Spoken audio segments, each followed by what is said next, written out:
Hello firstly thank you so much మీ అందరికీ. ఎందుకంటే బాబీ మొన్న చేసిన పోపుల డబ్బాకి అంత హ్యూజ్ రెస్పాన్స్ ఇచ్చి ప్రతి ఒక్కరూ ఇండియాలో ఎంత రేట్ ఉంది, వాళ్ళు ఎక్కడ కొన్నారు అనేది కూడా పాయింట్అవుట్ చేసి చెప్పారు. అండ్ చాలామంది అయితే అమెజాన్ లింక్ కూడా పంపించారు. ఇంచుమించు అంతే రేట్ ఉంది ఇండియాలో కూడా, సో ఇక్కడ బేసిక్గా కొనేసుకోవచ్చు అని చెప్పారు. అందుకే ఇప్పుడే వెళ్ళి నేను కొనుక్కొని వచ్చాను. Let's open it. మా నైబర్ మాత్రం ఏం చెప్పిందంటే లోపల స్టీల్ లేదు, అవసరం లేదేమో చందు అన్నట్టుగా చెప్పారు.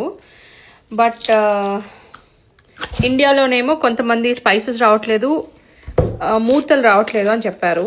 సో సరే ఎందుకు వచ్చింది అని ఇక్కడే కొన్నాను. లెట్స్ ఒకవేళ నచ్చకపోతే ఇచ్చేయచ్చు రిటర్న్ అని తీసుకున్నా. ఓపెన్ చేసి ఫస్ట్ చూద్దాం లోపల నిజంగానే స్టీల్ ఉందా కాదా అని. చూస్తే మటు కలర్ఫుల్గా మంచిగా ఉంది. ఎస్, మీరు అన్నట్టు గ్లాసులు అంటే ట్రూ. ఇదంటే మన కుక్కర్లు ఉంటాయి చూడండి, హిండాలియం లాగా ఉంది.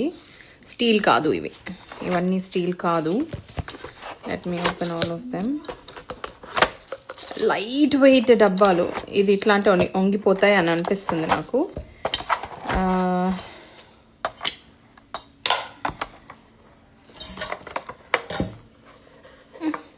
గ్లూ పెట్టి అతికిచ్చేసాడు కింద. ఓకే, ఓకే, ఇది మట్టుకు steel. So I don't think ఇదైతే మరీ ఎండుమిరపకాయల. ఇది అసలు ఎంత లైట్ వెయిట్ ఉందంటే ఇది డబ్బా మోస్తున్నట్టు కూడా లేదు. సో ఇలా ఉందండి. ఏమంటారు, ఉంచుకుందామా ఇచ్చేద్దామా? ఇది స్టీల్ కాదు, ఇవి కూడా స్టీల్ ఇవ్వచ్చు కదా. సో ఇలా ఉంది. నా దగ్గర ఉంది కానీ అది ఎందుకు మార్చట్లేదు తెలుసా? పోపుల డబ్బా లేకుండా లేను, ప్లాస్టిక్ది ఉంది. అది ఎందుకు మార్చలేదంటే మా పెళ్ళికి ముందు బాబీను ఇంకో 2-3 అబ్బాయిలు కలిసి చెన్నైలో రూమ్లో ఉండేవాళ్ళు. వాళ్ళదనమాట. ఆ గుర్తుకు అలా ఉంచేసాను నేను, బ్యాచులర్గా ఉన్నప్పటిది అని చెప్పి. మార్చలేదు ఎప్పుడు. బట్ ఇది టెంప్ట్ అయ్యాను. బట్ మా పక్కింటి ఆవిడ చెప్పింది కరెక్టే.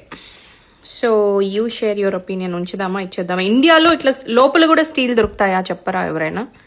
దొరుకుతాయి అంటే ఇది ఇచ్చేస్తా. ఒక 2-3 డేస్లో చెప్పండి. Bye, thank you so much.